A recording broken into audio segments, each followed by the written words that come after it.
Hello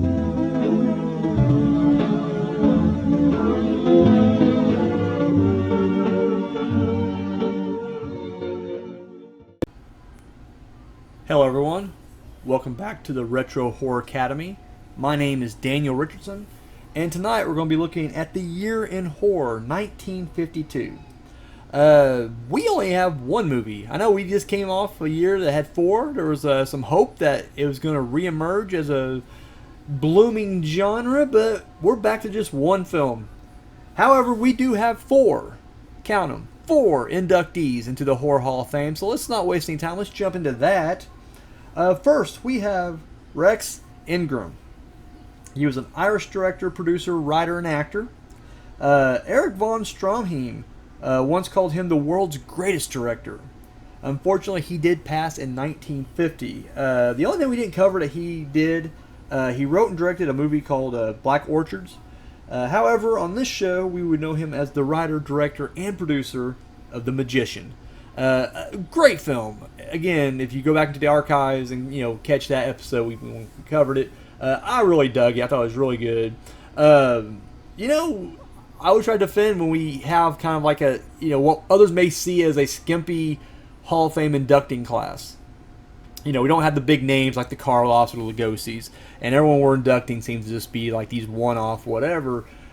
And then just the other night, Joe Bob Briggs was on the Last Drive-In, and he was talking about the director of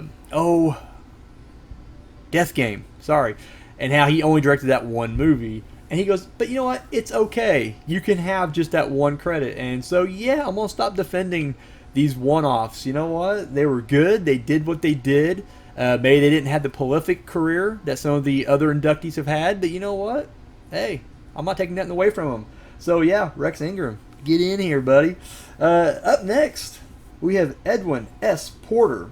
He was a cinema pioneer, American director, producer, and cinematographer. He was notable for his works that include New York City, Jack and the Beanstalk, The Great Train Robbery, and The Prisoner of Zenda. And again, he's another one who passed away before he could be fully inducted. And I'm talking like this is 1952. He passed away in 1941. The movies we did not cover that he did, he directed The Cavalier's Dream, and he was not only the director but the cinematographer of Electrocuting an Elephant. Yes, that Electrocuting an Elephant, where Thomas Edison had him shock an elephant Topsy, and it killed him. Animal snuff, not good. However, what we do know him and praise him for on this show is he was the director of Faust and Marguerite, which we covered.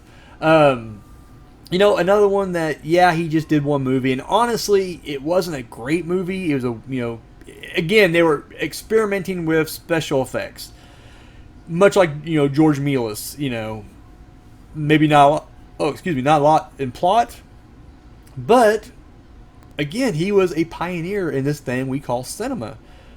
So whereas maybe he didn't have the story, he was definitely honing his craft for future generations. And I think that's, the most important thing to take away from all this.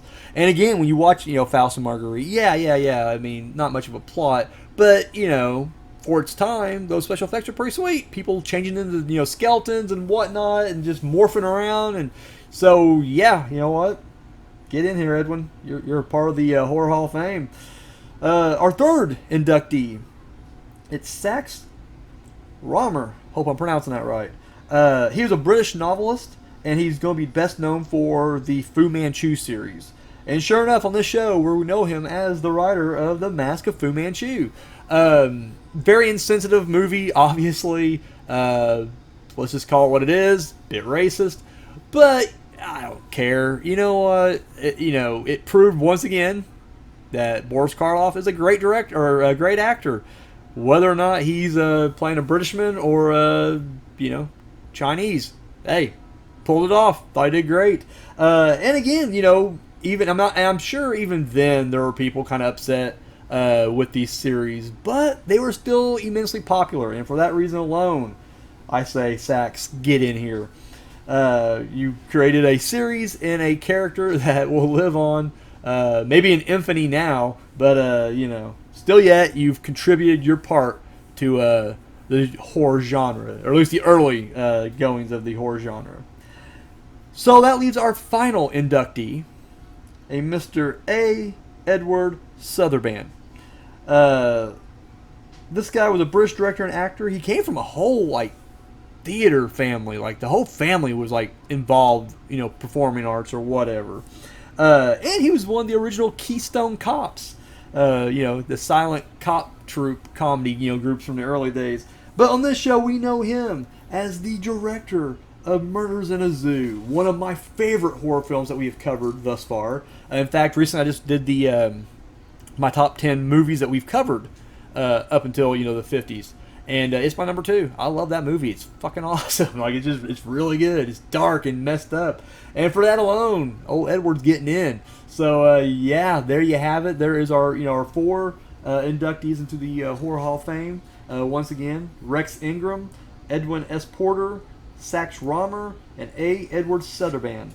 So, guys, take your seat among the greats in the Horror Hall of Fame. So, as I mentioned, we only have one film to cover. This was the number 1 horror film of 1952, and the winner of the Golden Skull Award. I'm talking about The Black Castle, where this guy is looking for his 2 friends, and it leads him to this Austrian count who's clearly evil. This movie stars Boris Karloff and Lon Chaney Jr.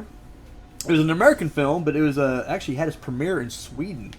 The director has praised Boris Karloff by saying that he put so much into his character that was not in the script. Which, don't get me wrong, I think Karloff's probably he's a great actor and probably was able to flesh out more than what was given to him. But that to me kind of denotes that it's probably a shitty script. Like, with literally, he was like, oh, I'll turn this. I mean, he does. He does good. I won't take that away from him. But I just kind of, when I read that quote, I was like, well, is it that Karloff's a great actor, or was it a shitty script? And it's probably a bit of both, actually. So Universal, actually, when they released this movie, they actually released it as a special pre-release show on Halloween night, which is always cool.